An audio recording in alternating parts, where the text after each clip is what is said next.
Hello, friends, and welcome to We've Got Books. This is James Yarbrough saying howdy from North Texas, the Lone Star State, where longhorn cattle chew their cud with contentment and cowgirls lasso their favorite cowboys. My colleagues Anne Greene, Lana Newman-Cruzy, and I are happy you joined us. Hi, I'm Anne Greene. Hi, I'm Lana Newman-Cruzy. We've Got Books features a variety of genres to tickle your imagination. We feature guest authors and their books, along with our own books. We'll sit around the table chatting to get to know authors and what we write. And now, Lana Newman-Cruzy is standing by to interview our very own author, Anne Greene, and her contemporary humorous romance, Tipsy In Love.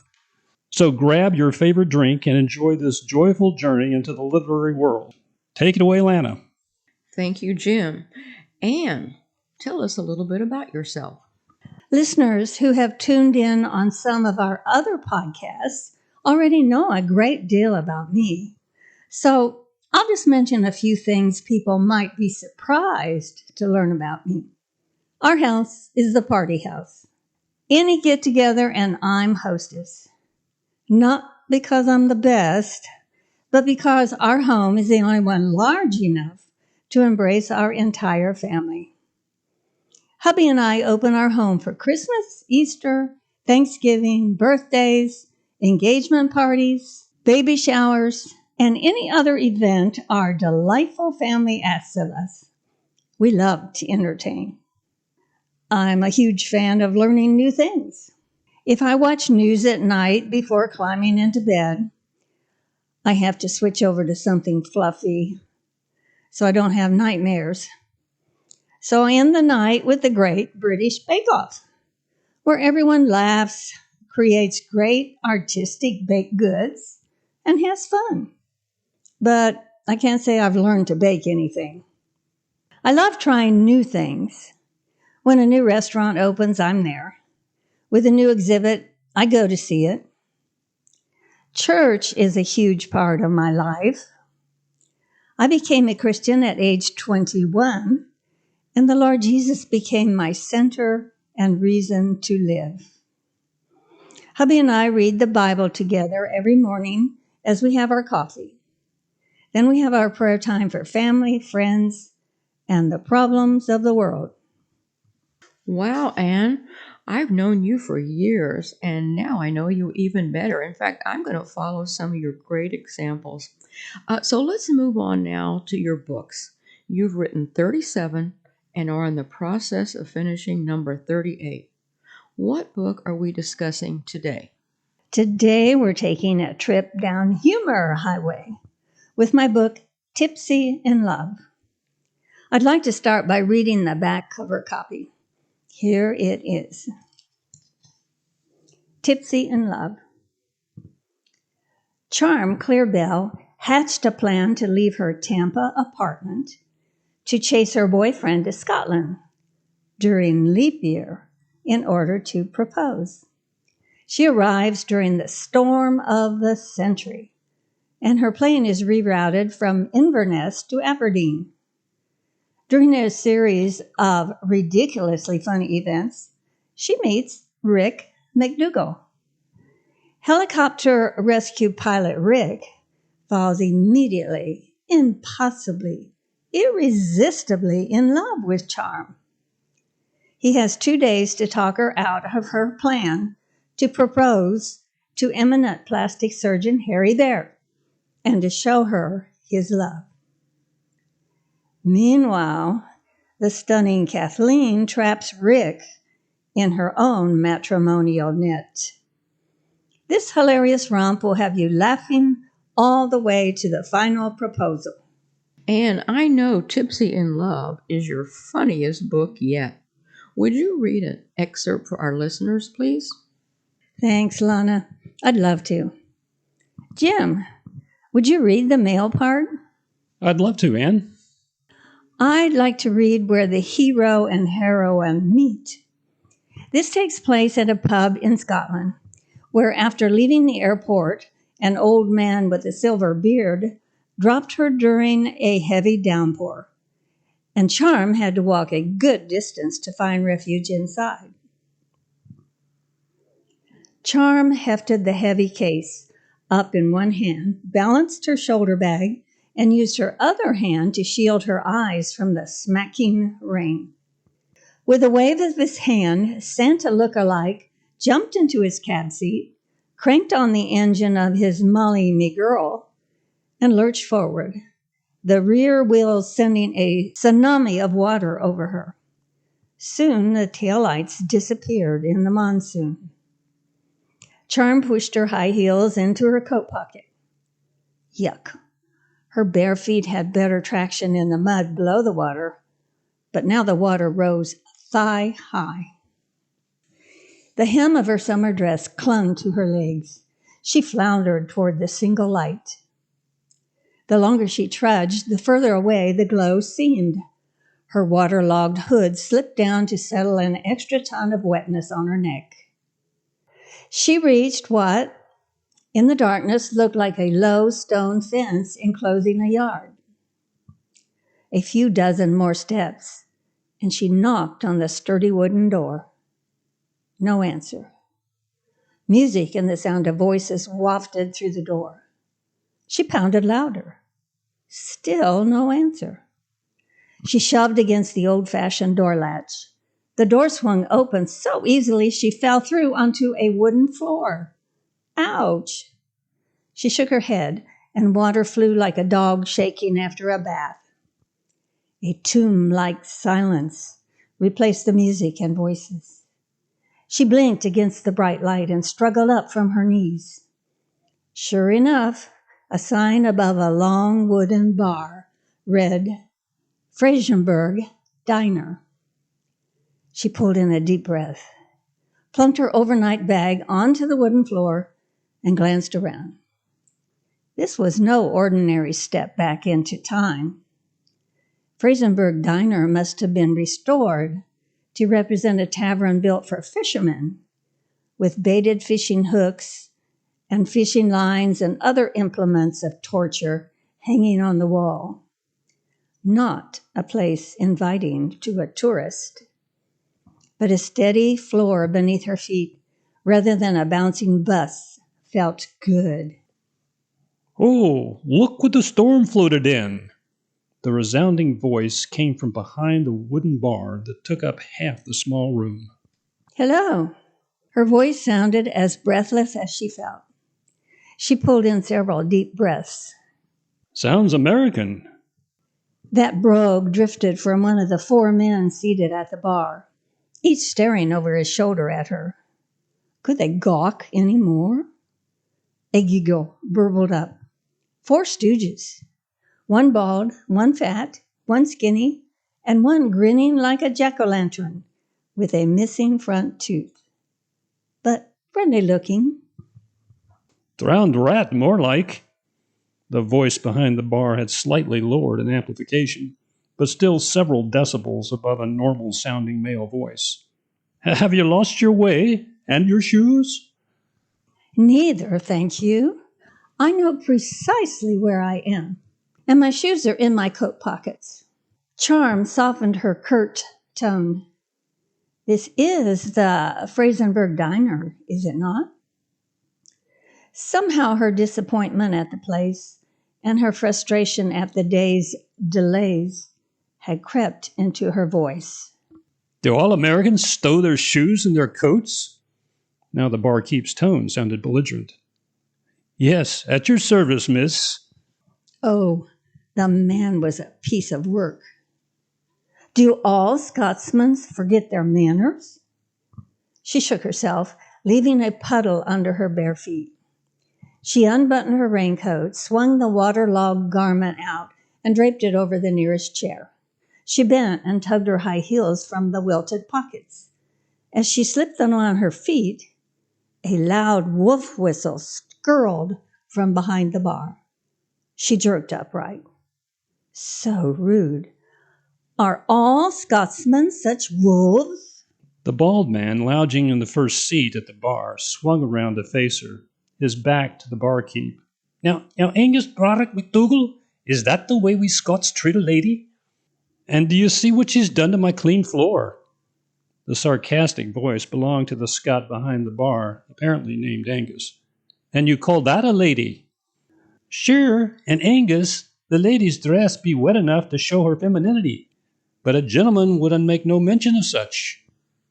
Charm glanced down, then snatched up her raincoat and wrapped the dripping thing around her body. Mr. McDougall, you are no gentleman. Right you are. McDougall swung around to face away, but he made no attempt to hide the grin that had spread over his face. Charm shivered under the dripping wetness. Could you direct me to a phone? Phone? What phone? Though his back remained turned, his voice sounded lazy now and amused. Haven't had a landline since the storm began, but I can offer you a hot cup of tea and a towel or two. He reached down behind the bar and came up with an armful of large taupe brown towels. He rounded the bar and strode to her. Nor do we ever have cell service around here. Of course they wouldn't out here in the sticks. Charm flipped wet hair out of her eyes.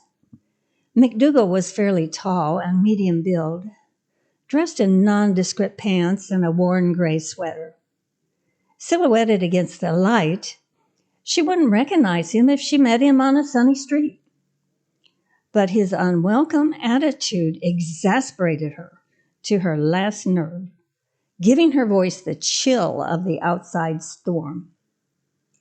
Thank you. She snatched the wonderful dry towels from his outstretched hands. I'd appreciate that tea. Now, if you and the other men would be kind enough to turn your backs, I'll wrap myself in these towels. The place had all the charm of a mud dauber's nest. We gentlemen would be only too happy to gaze at something more heartening. Ha! So her barb had hit home. Good. He may as well know she could dish out as much as she got from him.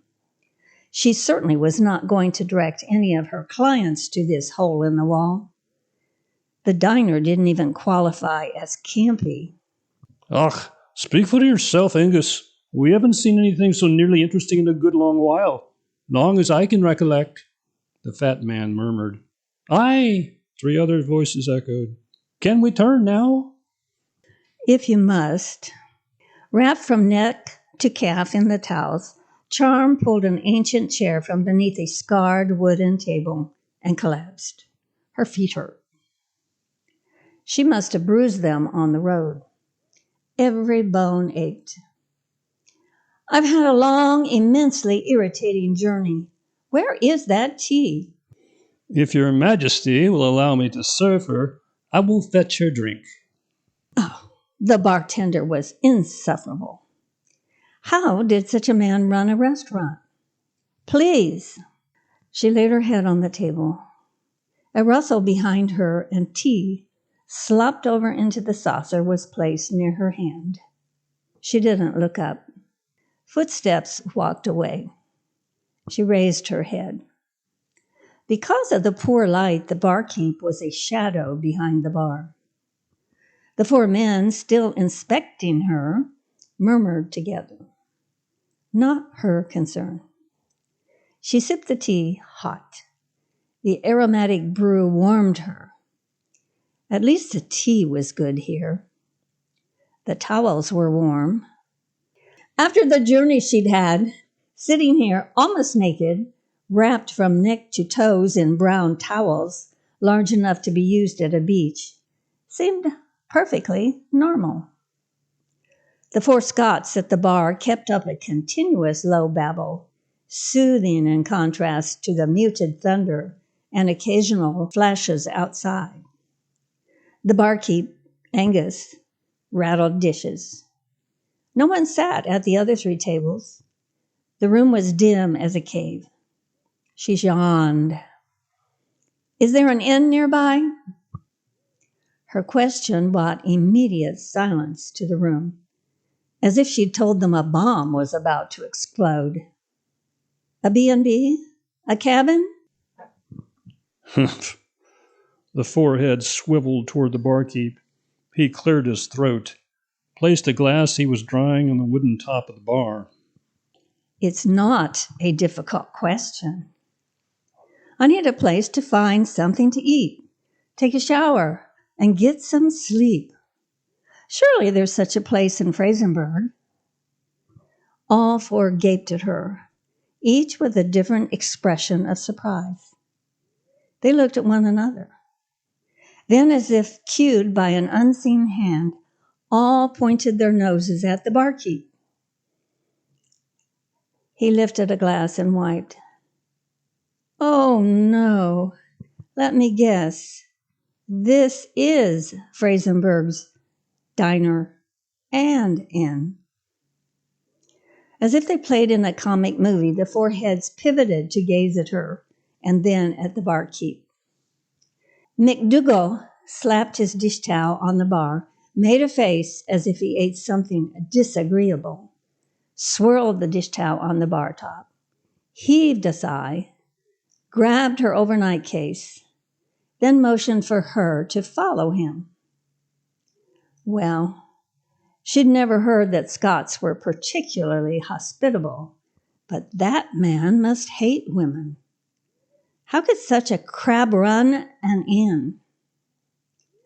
She picked up her wet dress and shoes, but left her still dripping raincoat draped over two of the chairs.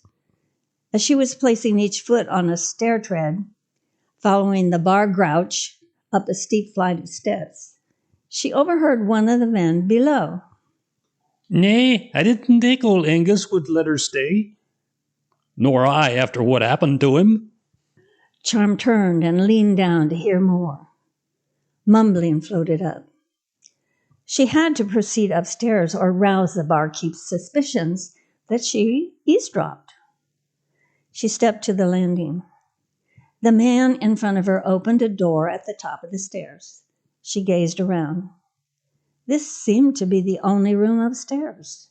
Where were the others? McDougall motioned her inside. The sheets are clean. Changed just an hour past. There's not much space in the closet. He stalked to a chair and snatched up a jacket and a pair of boots lying nearby. Try not to use all the hot water. He turned, stomped from the room, and slammed the door. How odd. But this was backwoods Scotland.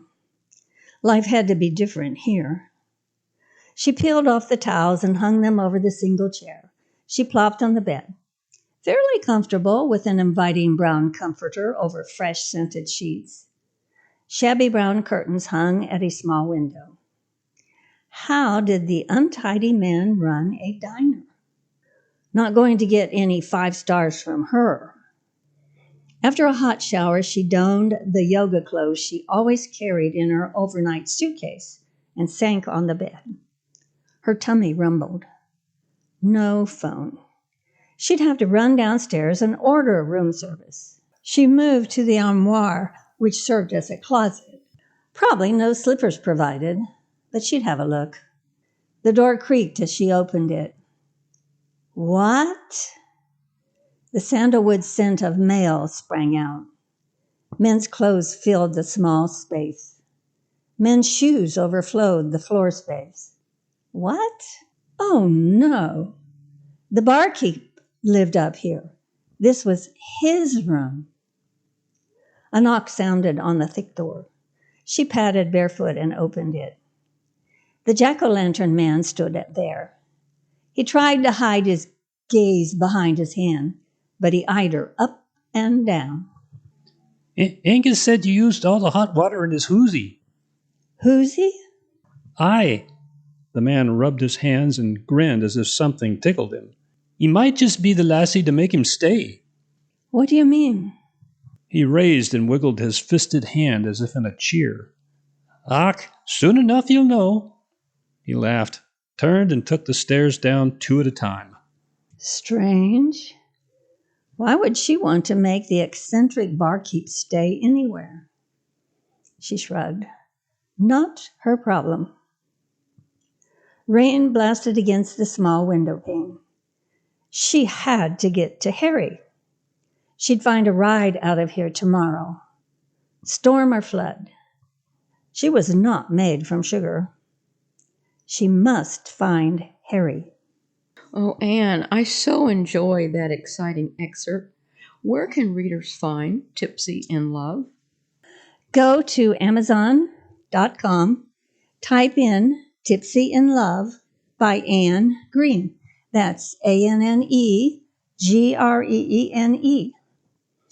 Or better yet, go to my website, AnneGreenAuthor.com.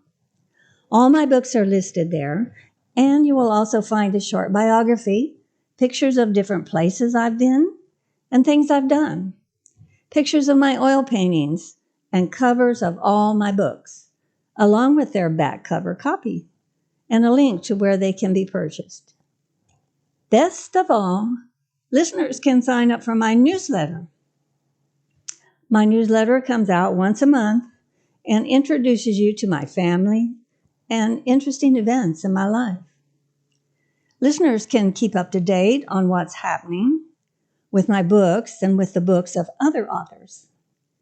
I'd love for every listener to sign up for my newsletter. I often give away free books. Thank you, Anne and Lana. Jim Yarbrough here again. Anne, would you repeat your website for the listeners, please? Thank you, Jim. Yes. Listeners can go to my website, Anne, A-N-N-E, Greene, Greene, author.com. Sounds like a great place for listeners to go. Once again, time has whizzed by, so we must say so long from deep in the heart of Texas. And we hope you've enjoyed your time with us as much as we've loved having you. Join us next week when we guest spotlight our own well-known women's fiction author, Lana Newman Cruzy. She has an important announcement to make. You won't want to miss what she has to say. Also, don't forget to go to buzzsprout.com and enjoy some of our other podcasts with different authors. Their books are as distinct from one another as the authors who wrote them are unique. So this is James Yarbrough with Anne Greene and Lana Newman Cruzy saying, see you all later and read a good book. We hope you'll choose one of the fabulous books you heard about on one of our podcasts. And keep exploring the world through reading. Reading reduces stress, sparks new ideas and interests, and improves your vocabulary. So keep at it. See you next time.